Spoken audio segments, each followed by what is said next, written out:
a large majority of the time when I deliver a video, there are little to no edits because the client and I have discussed our expectations so much so that we already knew what the video was going to be. I made a reel for the first time in 8 years because before that I never felt like I had the type of stuff I wanted to put out there. Every new job I do, when possible, which is most of the time, I want that to be my greatest work.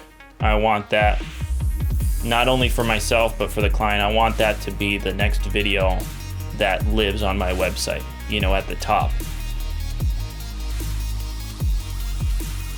Hello listeners, and if you're watching this on YouTube, hello viewers. I'm Julian Wakefield. Welcome back to another episode of Teralon Talks podcast. Today we're calling Julien Jarry, yes, another Julian. He's a filmmaker based just outside of New York, and I'm quite excited to talk to him because we've been kind of interacting on social media for quite a while, but have never had the chance to sit down and catch up properly. So let's jump straight into it and give Julian a call. Hello. Hello to you. Hi, how's it going? I'm doing pretty well. Been having a nightmare lighting this. I kind of use these podcasts as an excuse to practice lighting. And we've been having rain and clouds. And just as I was finished lighting everything, the sun came out. So I was like, no. Other than that, I'm doing great. How about you? Yeah, doing good. I kind of have the same feeling. I have this thing dialed in, and then a little bit more level comes in from this back window, and it's like gets too bright. Yeah, having windows in shot is always a bit of a challenge. I just stay away from it usually. Yeah, I like it a lot. If like a Sennheiser interview that goes an hour and a half or an hour, I'll stay away from it because it'll change. But if it's mellower and lower key. Cool. So I just realized it's Julian versus Julian on this podcast. So I thought about that already. I said the Julian and Julian show. Yeah. Spelt kind of differently. Yours is spelt the French way. Yep, my dad's French. I'm half French. Oh, really? Okay. Do you speak French? A little bit. Yeah, I took it from 6th to 12th grade, or 7th to 12th grade. Okay. So I should know more, but it's all about living in that location, right? I mean, yeah. You lose it. I know more Spanish from working in the restaurant industry for a couple years than I do French, just because it was all around me, Yeah. I spent 14 years living in France, so I learned quite a bit of it. Oh, beautiful. My dad just moved back actually before the whole virus thing hit. He escaped to the south. It's awesome for him. So I'll come out and visit him soon. Cool. Before we get too deep into things, I have given a very brief introduction as to who you are, but do you want to give us a bit more in depth, as in who are you, where you're from, what you do, that kind of stuff? Yeah, sure. So I'm Julian, and I live in Connecticut, which is about 35 minutes outside of New York City. It's really cool. I actually grew up here. It's really beautiful here because you're right on the water, which is not quite the ocean. It's called a sound, so it's protected by Long Island. So it's not the Atlantic Ocean, but it's a big sound. And then in the opposite direction of the water, you have the farmland and the woods and the forests. So you have the best of both worlds kind of in. Sounds ideal. Yeah, and then if you want to go to the city, you're 30 minutes by train or by car. And I haven't lived here straight through forever. I've moved around. I've moved around in the town, but also lived in California for a number of years. after high school. That's kind of where my mom and her side of the family have roots. So that was a beautiful experience as well. It was just a number of years back. It was time to come back. Yeah. Yeah. So yeah, that's where I live. And I picked up a camera as a graduation present to myself. I bought myself a Panasonic Lumix GF1. It was one of the first Micro Four Thirds cameras, and I didn't know anything. I just happened to get that one, and I just bought it on a whim, sort of as a present to myself, something I felt like I wanted to do. Both my parents are artists, and my dad was a photographer. That was kind of in me, clearly now, but And then back it kind then of it wasn't. snowballed from there. Yeah, just instantly became obsessed and fell in love and super passionate, and probably every day for the last 9 years have thought about, creating art in some way or another through photography. So now you're a filmmaker, media producer, that kind of stuff, and we'll get into that in a second. But how long was it between when you first picked up a camera and you went freelance or professional or whatever you want to call it? Yeah, roughly speaking, probably 4 or 5 years of taking pictures for fun, and then barely shooting video for fun, and then being hired to take family photos, sell some prints of nature photographs that I had taken, and then barely started to get booked for a little bit of video work here and there. And then I was in the restaurant industry at the time. This was about 5 years ago now. And at the very moment I decided in my heart to leave that behind and pursue photography and filmmaking full time, the church that I've been going to forever was going to hire a part-time photo video person to be in-house. And thankfully, the only candidate was really me. I had been filming their mission trips. We had been traveling to Jamaica and a couple other different places the last few years before this, and I had been taking all the pictures and shooting all the video and making the recap videos for those mission trips. And that was my real entry into filming something over the course of a week, editing it, producing it, and having a finished product, a 5-minute finished product. And then based on that, we already had a relationship, so I started doing that. And I learned, you can look back at the early stuff I did for the church, and I've learned so much stuff since then. It was really a case of, diving into the deep end kind of thing. And then what supplemented that part-time gig was real estate photography in town, which turned into real estate video in town, which then just snowballed into, bigger and better corporate or commercial type stuff, which has kind of, turned into what it is today. That's so funny. It's like almost identical to what I did. Wow. Started off by getting a camera and taking photos just as a hobby, and was mostly stills, and then sort of sometimes did videos, and at first after I graduated, well, it wasn't a church, it was the pub, so a little different there, but I started off doing a few photos and videos for them, and alongside that I did quite a lot of real estate photos and videos for some, I don't know, random estate agents, and went from there. So what's your current setup?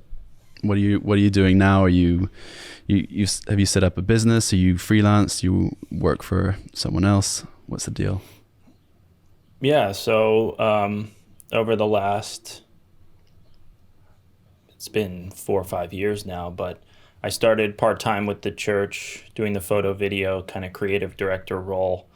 And despite having more freelance work in that real estate photography genre than I had expected the first and second year, which was great, I still had enough time on my hands to accept an up in responsibility and time at the church. So I went from 20 hours a week. The next year I went to 30 hours a week. The next year I went to 40 hours a week full time. But at the same time, my freelance work was picking up as well. So what ended up happening in the fourth year, after I accepted or worked a contract with the Sennheiser Pro Talk series that I've done for them, it was a decision I had to make, and what I decided was I'm going to bump back down to 30 hours a week at the church to make room for the Sennheiser gig. And then the following year, which was 2019, just this past year, the Ocean X Aleutian Productions boating mission that we did in the Bahamas was another sort of big decision maker for me to go, okay, now here's the tipping point again. I think now I'm going to bump down to 20 hours and come back down because the freelance work is picked up that much. And I wasn't making that decision based off one job. I was making that decision based off one job plus the dream and hope to have that be more than have that be a regular thing. And so it's worked out wonderfully. It's, call it a freelance business, call it what you want. I think about cool production company names all the time in my head, and none of them stick well enough to replace my name. Mm-hmm. Not that my name is so amazing, but my name is identifiable, and my friends and people that know me thankfully want to work with me. And it just hasn't been something where I want to make a brand to replace my name. Mm-hmm. So for mm-hmm. now I'm sticking with that. And I'm either hired I could be hired as a full production company from a small business or a large business or a company like Sennheiser, or I could also, and then we would do everything. So I would do everything from produce and direct and DP, and not at the exact same time, and I would pull in the people I need to. So we pull in the right sound people, the right camera ops, the right DPs, the right editors, everything to make that work, to make that be a really good thing. And then I can also be hired as a DP, where I just hand off the footage. I'm still hired as a photographer every once in a while. I'm hired as a photographer and a filmmaker at the same time every once in a while. I'm also hired just as a cam op sometimes, mm-hmm. or even an AC, renting my gear. That doesn't happen that much, but it's actually, I would welcome more of it because it's actually really fun. And compared to being responsible for an entire production, ACing my camera is very relaxed. Yeah. And it's fun. Yeah. So that's kind of what I do. It sounds like you're very flexible, which is kind of where I feel the industry as a whole is going. There's a lot more jobs where you're asked to do both video and photo, or even us, we're set up as a company, but there's many instances where other production companies will just hire one of us as a DP or as a camera operator or something like that. Yeah, and let's not even forget, I kind of feel weird about it, but I don't, but potentially the rest of the industry does, is don't forget about audio either. I'm by no means trying to pretend I'm an audio person, and I'm not. But because of the Sennheiser gig and because of some really close friends that I have a lot of audio knowledge and resources from them. And I've been able to bring that to the table, not because I'm trying to take somebody else's job, but because a production needs, needs that audio information, that intellect, that gear, and I have that enough to capture a good signal, so a professional audio person can do what they need to with it in post. So I do that all the time. So where do you see all of this going? Do you have a sense of a goal of what you want to do with all of this? What's the dream? That's a great question.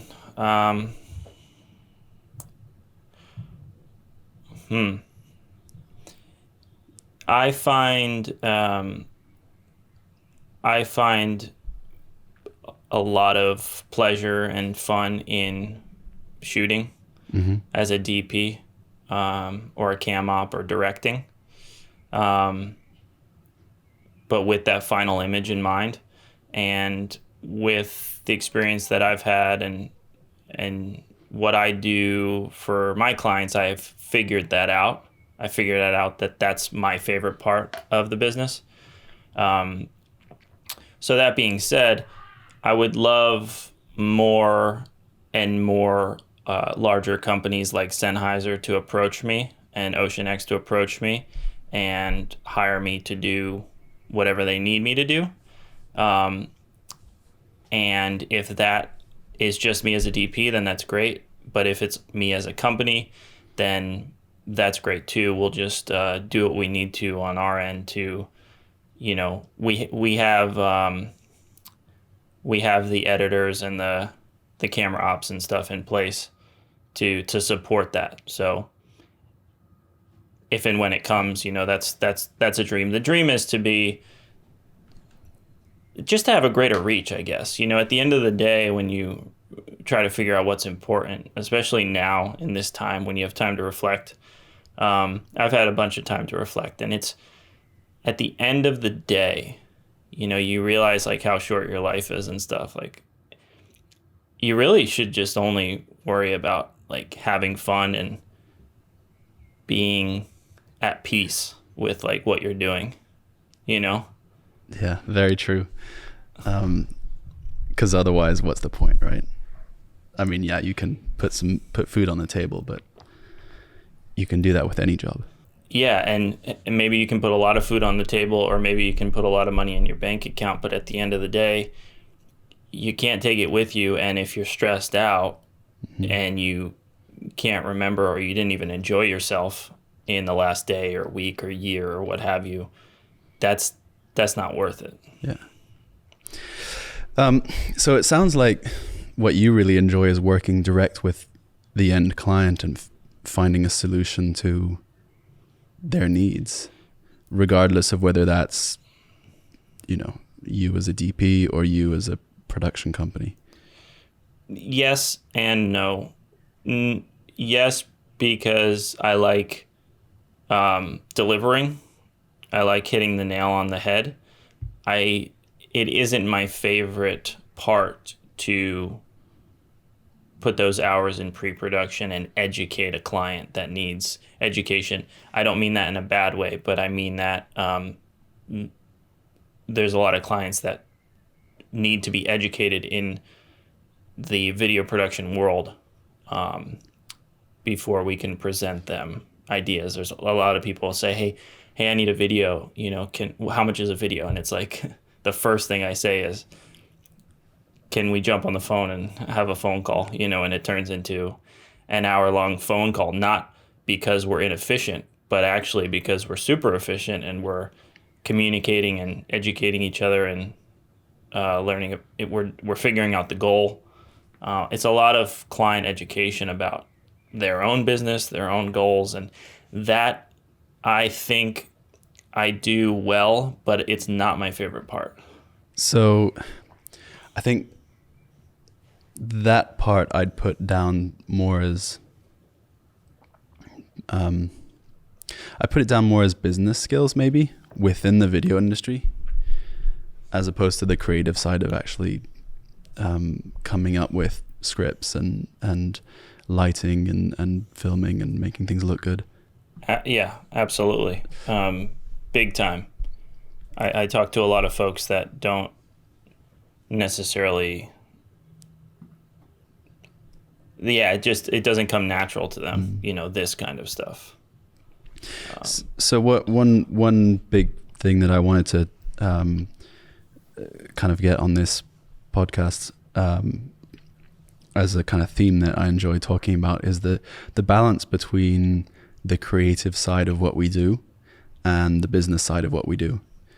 And, it raises questions like, well, let's just say, you're creating a film, which is a creative process, whether it's film, photography, or whatever, but you're doing it for a client and for their, let's say, business needs. And so there's always a balance of, do I make this, do I make it look good and focus on the story, or I also have, and I also have the client over my shoulder saying, hey, we need to get our USPs in there. We need to, we need to say this in the video. We need to say this. And sometimes it comes across as a bit forced. So when I think of educating clients, it's like, well, you don't need a person on screen saying that. People will understand it. And if anything, it will be more effective in convincing your audience or conveying a message if you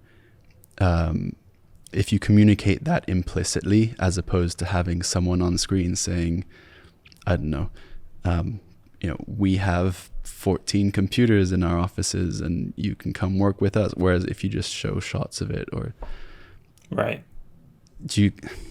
I'm maybe not explaining it the best way, but I understand what you're saying. So I suppose, let me turn this into a question for you. Otherwise I'm just talking at you. How much of your job is or how much time do you spend on one side of that? So maybe the business side of it, and how much time do you spend on the creative side of it? I mean, 50-50 would be a good guess, or maybe even 50-50 would be a good guess. Again, it's not, if I could just be hired as a DP, the best jobs I've ever had, or the most fun or the most fulfilling, is where a client trusts me completely and they just hire me to DP or direct or produce or DP or do the whole thing, but don't need, I'll just use an example. So I got an inquiry where a production company or producer has done all the work and they're just looking to me to DP / assistant direct and lead, kind of. And that's going to be wonderful. I'm going to show up for 2 days and it's going to be amazing. Whereas if a client, small business or organization or large, comes to me and needs a video, there's going to be a lot of back and forth and planning and pre-planning and that I'm going to have to do with them. And roughly 5 hours plus, maybe, until we figure out what we want to do and how we want to do it, maybe 5 to 10 hours. That's not my favorite stuff. If I never did that ever again, I probably wouldn't miss it. I would be frustrated if we were doing things on set, or if they had my name on them and they weren't being done right. But if a organization or business hires me from zero, from stage zero, my name's over the entire thing, and those 5 to 10 plus hours of pre-production have to happen in order to make sure we're on the same page. But again, that's not my favorite part, but it's probably 50-50. So when I did the Ocean X thing on the boat, I was just hired as a cam op / audio person. When I'm hired as a cam op, that's all I'm doing, or a DP, that's all I'm doing. For Sennheiser, it's a little bit different because the client wants to hear my opinions and lets me lead in a lot of places. So it's fun producing type stuff. It's not out of necessity. So I find that interesting because I really enjoy the back and forth planning a shoot. I mean, sometimes it can be frustrating, and sometimes, if I guess it depends on the client, but that's what I'm makes identifying that I have little patience in the I want this instant gratification, and that's a problem. But I just it's not like this detrimental issue, but I'm trying to get to the bottom of why I don't enjoy it as much. And I just love creating. I want to see the image on the screen. I want to shoot. I just want to shoot so bad. I want to load it. I want to color it. I want to put it out there, It sounds like you really are a DP camera op at heart, or I don't know, what do you call it? A shredditor, everything, production side of the things at heart. And I think it's great because you can really have control over your image, and you can really focus on creating what you're there to do if that's what you can focus on, and you don't have to worry about the rest.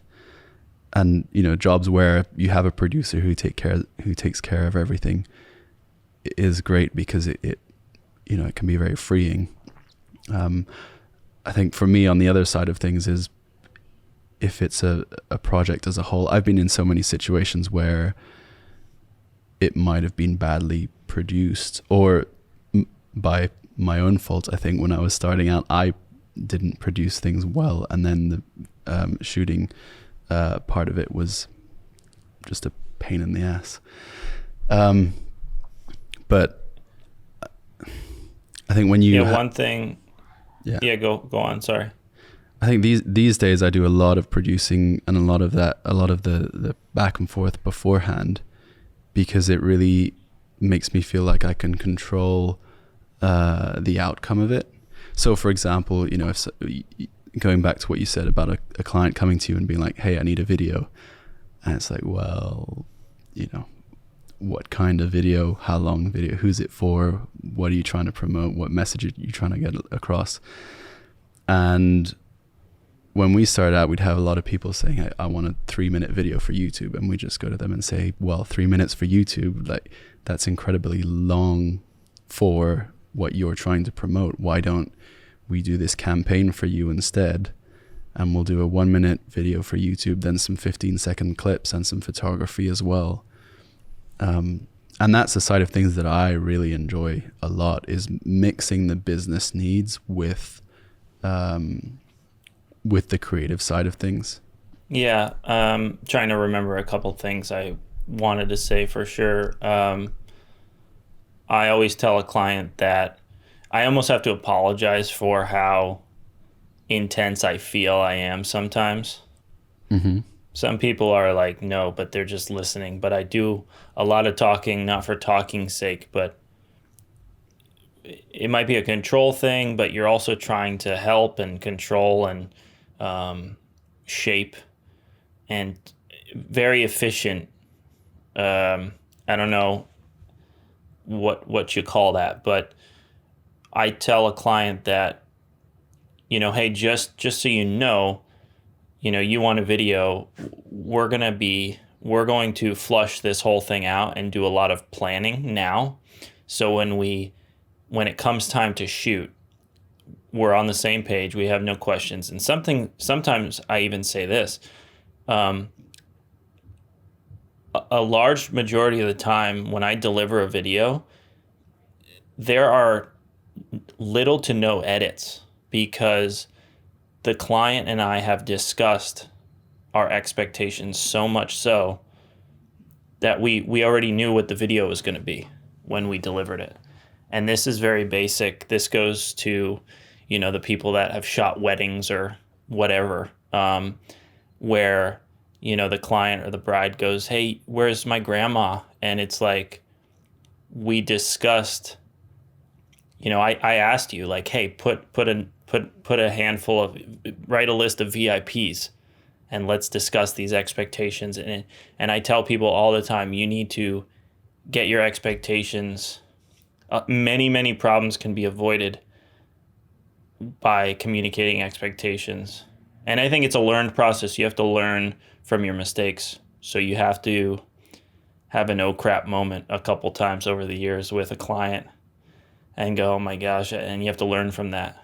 That makes sense, right? So I'm saying you don't want to go through production, go through your shoot days, do everything, all the stuff that you can only do. You only have one shot at everything, and then deliver a video and have there be a question mark at all. So that's something I tell the clients, and that's huge. Trying to remember something else I was saying. Yeah, I have to say, you're seeing the behind the scenes shots that you post on Instagram. Your shoots look incredibly well produced, because just the amount of kit that you use and how you use it seems very well thought out, and like a lot of what you do is very well lit. You sparked my memory, and this piggybacks right onto that. All right. Is everything I do, every new job I do when possible, which is most of the time, I want that to be my greatest work. I want that not only for myself, but for the client. I want that to be the next video that lives on my website, at the top. And I tell clients that too, where there's almost a, hey, I'm going to check all the boxes and do what you need me to do, but selfishly, I want to make this film the best ever. I think that's a great thing to say to clients, because I mean, if someone says that to me, I'm like, oh crap, like this person is going to put everything they can into making this video, and I'd feel special. And that's what you want to make your clients feel like at the end of the day. Absolutely. What I heard someone way back when I started say, treat every project like a 50 grand project, even if you're getting paid, £1,000 or dollars, or whatever currency you're dealing in. That's good. Because if you do, then you get practice for when you actually get those kind of jobs, and you're also going to deliver great stuff. That's great advice. Yeah. And at least where I am right now, you have to protect yourself. You have to make sure you're getting paid what you need to get paid. But starting out, I did countless free jobs or $500 jobs or what have you, but that's huge. And the whole thing about being well lit or well produced, I mean, that's a huge compliment. I can't thank you enough, because we are our own worst critics. But that is just out of a deep desire to just try to do great stuff for myself. I see over the years, I've just seen such great work, and I've so desired to be there. And if you look back at my work, if you can find it, it's junk, and even up until recently. I mean, I made a reel for the first time in 8 years, because before that, I never felt like I had the type of stuff I wanted to put out there. And everybody could potentially say, yeah, me too. But I saying to myself, like I didn't want to put talking heads in there. I didn't want to put real estate in there, Mm-hmm. So. Yeah, I mean, it makes sense to kind of curate your portfolio as to what you think is best, and also what you aspire to doing in the future. One question I have for you is, how do you get from A to B in pre-production when it comes to educating clients? So what I mean is sometimes I'll have people come up and say, we need you for half a day of filming. And I look at what they want to achieve and I'm like, if I want to do this properly, I want to do 2 days of filming plus a day of prep and recce. How do you get from when they approach you initially to actually having a well-produced job with, all you need to film it well and to make great content out of it? Do you have any tips or go-to things that you do with clients with that? Yeah, I wish I put out, maybe I need to put out a like a 1-page questionnaire checklist for people that are wondering this stuff, because it's totally a formula, but it's specific to that person or that client. So it goes back to the expectations thing. And for people that don't understand that, I mean, we should use something as an example. I'll just try to make you feel free to jump in and try to guide this mindstorm. But let's say a client, I'll just use a real example. I've got a horse stable client that does corporate rides and private rides, and they want a video. And so I get them on the phone. They say, hey, I saw that video you did. I love it. We want a video. Okay, why do you want a video? And they tell me, because we do therapy. I'm super passionate about the therapy we do. Okay, do you want to, I think you need so you want a horse therapy video, but I personally think you need a business video that shows, your corporate clients. You've got Amazon and people booking you to go on these rides. This is huge. I mean, your corporate business is where the money is, but the passion is in this horse therapy. So discussing back and forth with the client, how much budget do you have? That's going to, I've learned over the years to ask that question politely. So impolite, not politely isn't the right word, but correctly in a way that makes me feel good. Yeah. So here's an example. In a way that doesn't make you seem like you're chasing money and you just want something to frame your work or your expectations. Exactly. So what's your budget could feel like you're chasing money. But if I say, hey, what's your budget? Because in the video production industry, there's industry standards. And personally, I make X a day. My second shooter makes X a day, and cameras rent this much. And I'll especially pull that out when somebody says, hey, I want a $2,000 video. Or they explain what feels like a $8,000 to $10,000 video. But they have a $2,000 budget. And I'll explain to them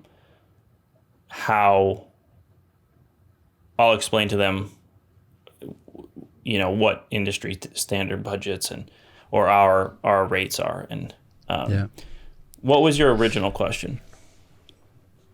The original question was how to guide a client from their initial ask to what you think you need to meet their expectations. So they have a question. Hey, can you do me a video? Can you make me a video? I want to communicate X, Y, and Z. I shoot back a half dozen other questions, and I don't necessarily have them on the top of my head right now, but that's why maybe I should make a little write-up or a business guide. But questions would be like, when do you want to do this? Why do you want to do this? Do you have a location in mind? Do you have an example video that you love? Do you have some examples? And that really can help me hit the nail on the head, especially if it's a high-profile client. Do do you want to send me any examples of things that you like? Because then I can really understand it. Because in my mindset, if I want to selfishly make this the best video I've ever made ever, sometimes they need a video that's here and this simple, and I want to make a video that's here and this complex. And we have to meet and figure out where we are. And those expectations to figure out where we are and meet and come up with a plan is all about asking the client questions that's going to help you, number one, hit the nail on the head. Number two, cover your butt when there's no questions. There's the answer. Ask enough questions to where at the end of your conversation, whether it's over 5 minutes or over 5 months, there are no questions. Does that help? Yeah, no, absolutely. It's the few example questions that you cited are very similar to what we would ask when someone first approaches us. But one thing you did say that we don't, at least not explicitly ask, I think through asking all the other questions that we do and that you've spoken about as well, we're trying to implicitly understand this, but you said that you ask, why do you want a video? And I think that's very powerful in that they don't want a video because they want a video. They want a video because they want to either promote a product or a service, or they want to meet a need of theirs. I don't think anyone, okay, maybe a few people might come to us, filmmakers, because they want a vanity piece to inflate their ego. But if you're making videos for businesses, then most of the time it's because they want to promote something, sell something, or some other business related need that they have. And if you understand then you can really tailor what you do to meet their expectations. Yeah, and another question I ask, if I meet with a client in person, whether I meet with a client in person or not, I get a whiteboard out. So whether it's a whiteboard or a piece of paper in person or a Google Doc, I'll get that out and I will ask them, what is your goal? And I will write that goal at the very top of the document. And if they want, everything's going to point to that goal. So if later on in the day the client wants fairy dust and sprinkles, I ask them, or I tell them, I say, hey, does that point to the goal? Especially if we're dealing with limited budgets and limited time. If we're dealing with limited budgets and limited time, which most of the time we are, we have to be incredibly efficient with what we do, and everything has to point to the goal. Of course, there's room for beauty and imagery and art, and that's why we're here. But it's very straightforward. And there are some formulas to whether I understand them from the limited experience I do, and other people know a lot more than I do. But let's say Kenya, we went to Kenya to shoot a video for this nonprofit, and the goal was to make a video that they could put on their website and make a video that it would educate, it would inspire, and at the end of the day, it would really draw people to want to give to this cause. And that was the goal. And the idea was to state the problem, tell everybody why their organization is the solution, and then back that up with testimonies from people, kids that are affected positively by the organization. And then an action step at the end to head to the website. And that formula can get expanded in any one of those little cells, however you or the client wishes. But it's the same for a private school, video for a private school I did years ago where they needed to raise money for an innovation lab, a science lab, a science wing. The goal was to make a video, communicate everything we needed to communicate, and then ask people to help financially. And we just went through those same steps. How do you want to do that? Oh, maybe we can get 15 kids. All right, let's take a step back.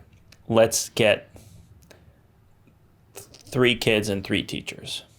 So it's that kind of rapport, and comes with time. It comes with, encourage you to reach out to people and ask questions. If a question or a situation is ever too big for me, I don't hesitate to reach out to professionals that may be able to help me with knowledge.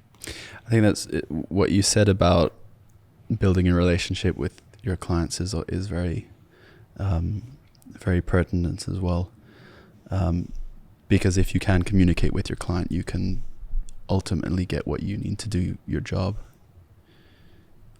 Whether it be getting the message for them right, or, getting that extra day of filming that they might not understand why you need that extra day. It's like, why can't we all do this in one day? Yeah, I remember I'll be really quick, try to answer the heart behind some of your original question, where someone, an uneducated, I hate to keep using that term, but what I mean by uneducated is basically a client that has never hired a video production company. Yeah. So if you have a top company that has hired video production companies for campaigns or whatever for years, they know what they're doing. But if you work for a local or smaller organization or business or business that has never hired a video production company, there needs to be a little education there. If trying to come back home here, if a client thinks you can do something or wants you to do something or is wishfully thinking that you could do something in a half a day for $500 or 2 days for $3,000, yeah, you can physically do that and kill yourself and not make any money, and it's going to be a junk product. But it's up to you to politely and carefully and gently explain to them why that's either not possible, and in the back of your head, you could care less because you don't want to work with this person based on what they've given you, and not in a bad way, but just in a, I can't afford this way. Can't afford to work with this person. Mm-hmm. Or you really want to do this job and you really, really work to make it happen, and you explain why, hey, I blame it on the quality all the time. Hey, we can't, you get what you pay for. I mean, I've had countless conversations with clients and just this kind of rapport, and they end up not hiring me, and they end up going with a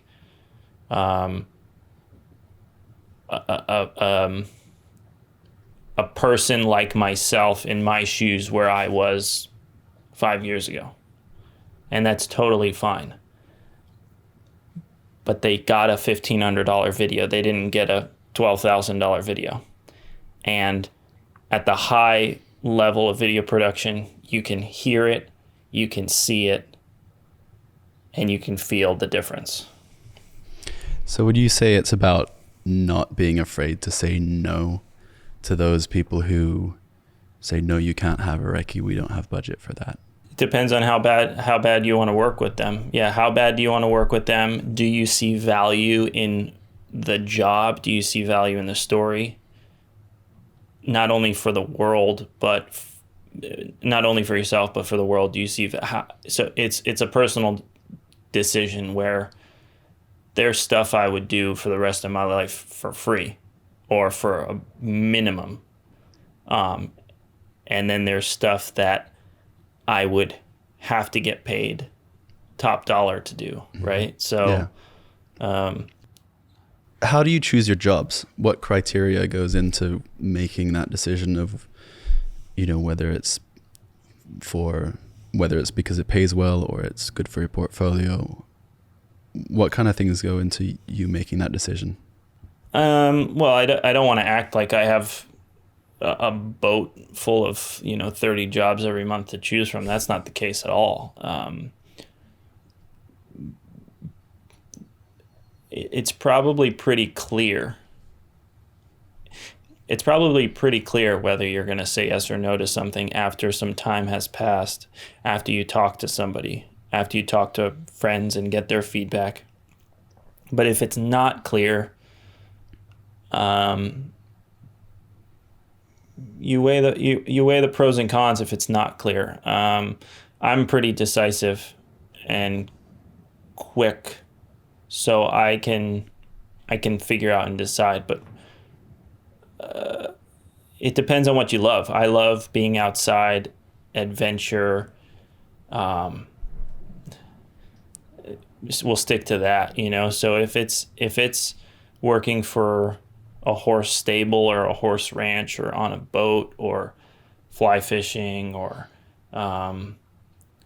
that's wonderful. And I want to if there's a relationship that could happen, and maybe a job doesn't have much budget, but they're going to take you around the world or to a country you've never been before, and it sounds wonderful. Or if it doesn't sound wonderful, then is it going to be painful? Or do you have someone, kicking tires with low budget for a job that's going to keep you inside shooting something you don't have any interest in whatsoever? Why stress about that? And obviously we all have to put food on the table, one for the reel and one for the meal, they say. But that's it, 1 and 1, right? I mean, that's the reel and the meal. Yeah, that shows the importance. That shows the importance. It's not 1 for the reel and 10 for the meal. It's 1 and 1. And obviously you have to be able to afford it. But if you can't afford it, your mental, physical, and emotional and spiritual health is so much more valuable than some super mediocre gig that paid you a day rate. That's amazing. That is such a good answer. Yeah, I don't even know what to follow that up with. We briefly spoke earlier today before hopping on this call, and you told me that you just hired an extra pair of hands to help you with, was it editing or shooting? So 2 years ago, my friend at Sennheiser asked me to do a job, and we did it, and we did a great job, thankfully. And then they said, hey, take this whole web series, Pro Talk. And that's what we did last year, 36 episodes. I'm sure most people that follow my work have seen it. And I'm super thankful for that job. The first season, my wife and myself pretty much did everything. I would hire an AC/cam op in each location. That was kind of bare bones, and it was great.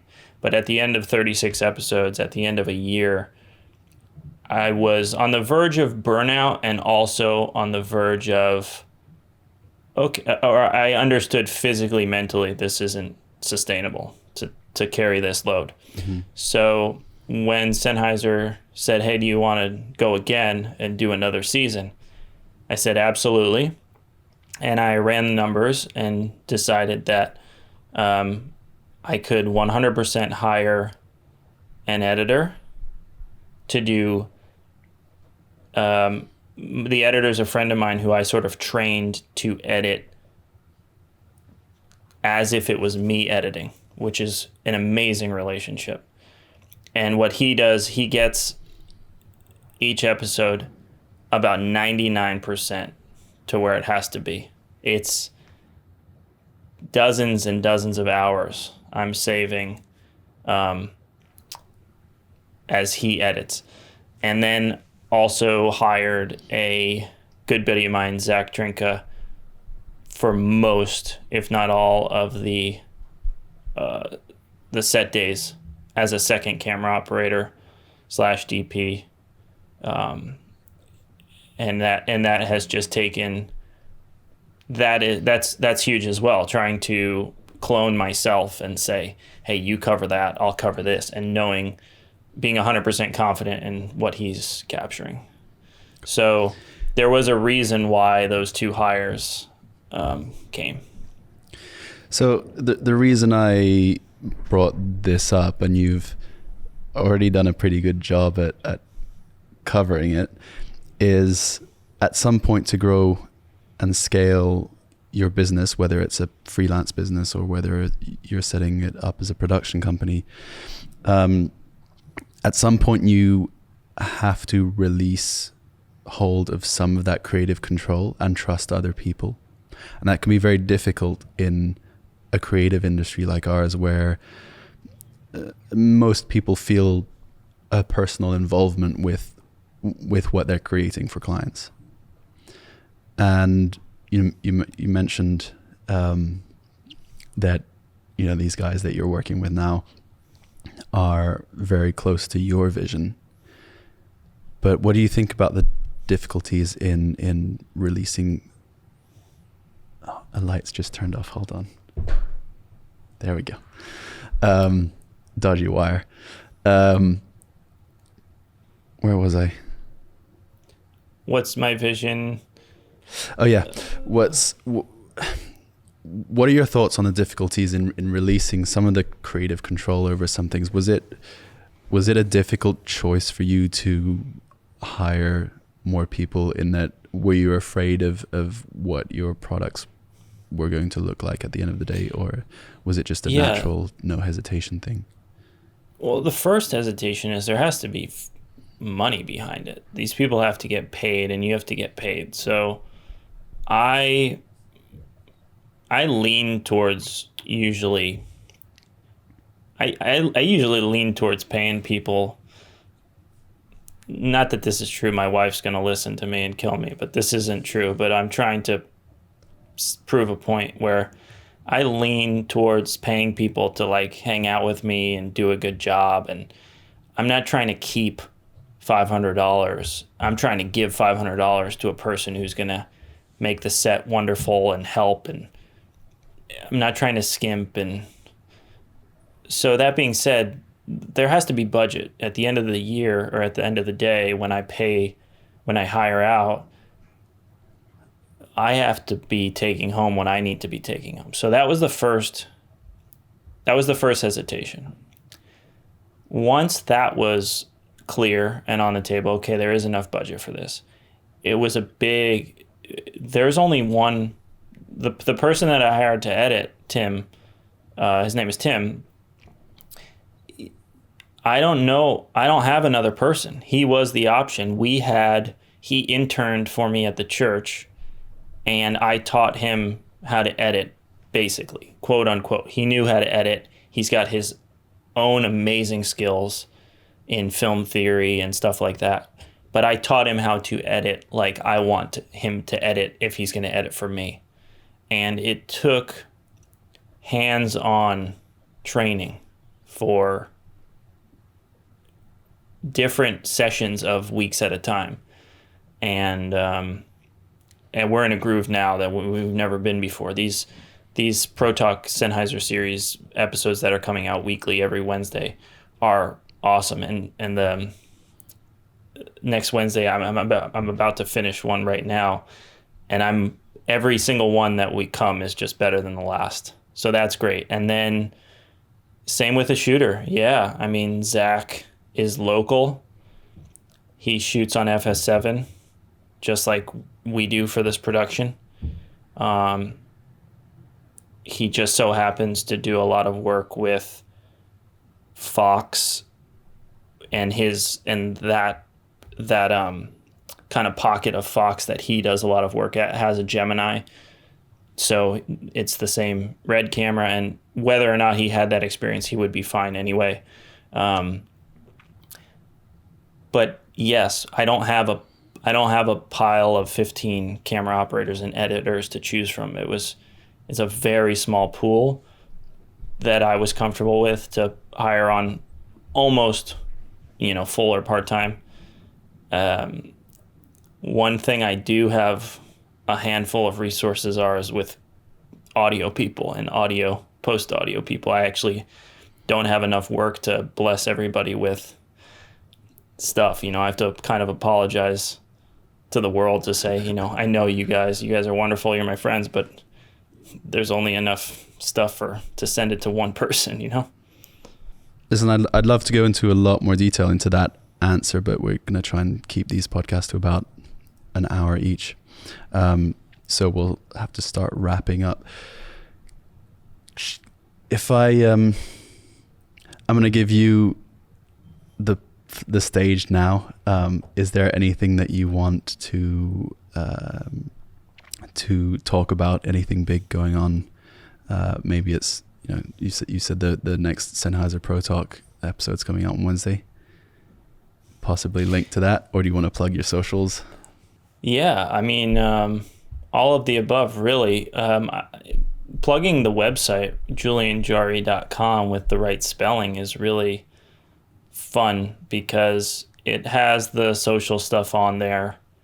It has work that probably just the nature of social media, followers don't ever really see your real work. They just see social media stuff. So going to the website to see the work that I've put on display there is really means a lot. And then also something with this whole stay-at-home time we have, I'm really trying to develop something I've had in the past, but a resource page. So I've made like a picture profiles page where I've put a couple paragraphs per each camera that I've used extensively over the years, and what I've done in sort of a unique way to tailor that image to my liking. But yeah, so my website, the Instagram, that's where most of the stuff goes down. And then, yeah. And is it julianjarry.com? Yep, julianjarry.com. Do you want to spell that for us? JulienJarry.com. I think I should go and buy the domain julianjarry.com spelled with an A and in Julian, just for laughs. Oh man, I should buy it. Great. And your Instagram handle? It's the same name with a middle initial. So it's Julian A. Jarry. Great. And that's, okay. Yeah. I'll make sure to put all these links in show notes and descriptions and that kind of stuff. Wonderful. All right, Julian, thank you so much for joining us on this podcast. I hope that we'll probably have you back on soon. And if you're ever in London, then hit us up and we'll do a proper one filmed in the office. We've been doing these remote ones for a couple of weeks now, but okay, everyone who is listening or watching, thank you very much once again for joining us. Head over to Julian's website and Instagram and just say hi. And if you want to say hi to us too, we're at Teralon Media on Instagram, and you can find us pretty much everywhere else at Teralon Media. All right, that's it for now.